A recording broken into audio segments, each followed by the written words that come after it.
These are the top 5 reasons for defining a site in Dreamweaver for beginning Dreamweaver students.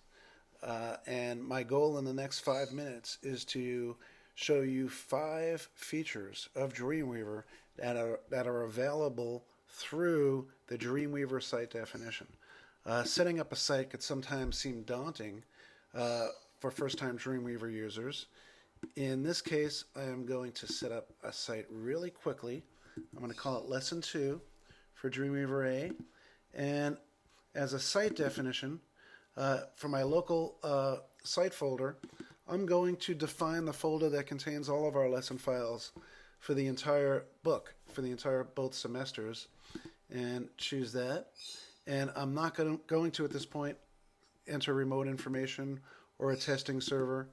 I am just going to enter these two things, the name of a site and the local root folder.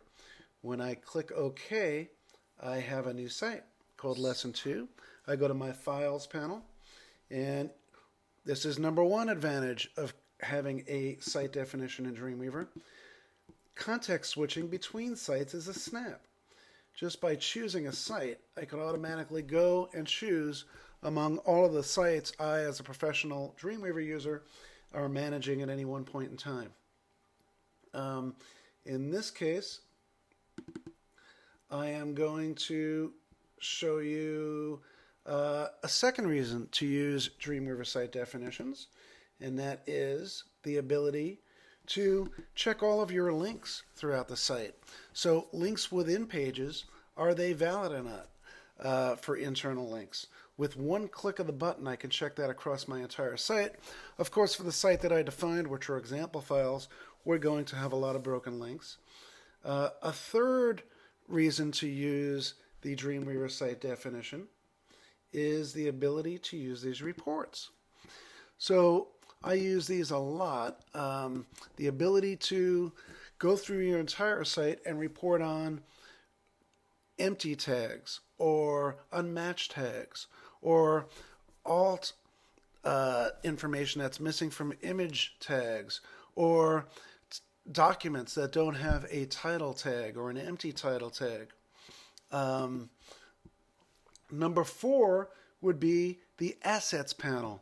By defining a local site, I get to populate through the site definition my Assets panel, which is a really nice way for web designers to find content that's within their local site definition, whether it's at the file level, like images, or even within HTML and CSS, defined within style sheets or pages, such as colors or links, or other assets such as videos or shockwave files.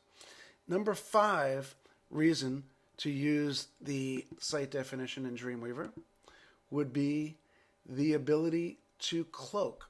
So cloak is enabled by default when you create a new site definition, and cloaking allows you to define specific folders or files or file types that would be on your local folder but would not be required to be synchronized with your remote folder.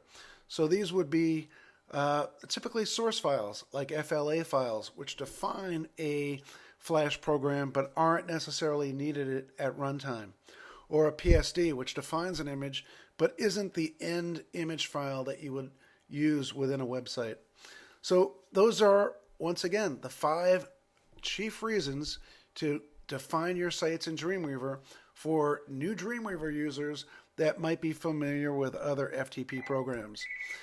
Quick context switching across sites, the Assets panel, the reports, the ability to do link checking across your site for internal links, and of course the ability to cloak local files that don't need to be synchronized on your server.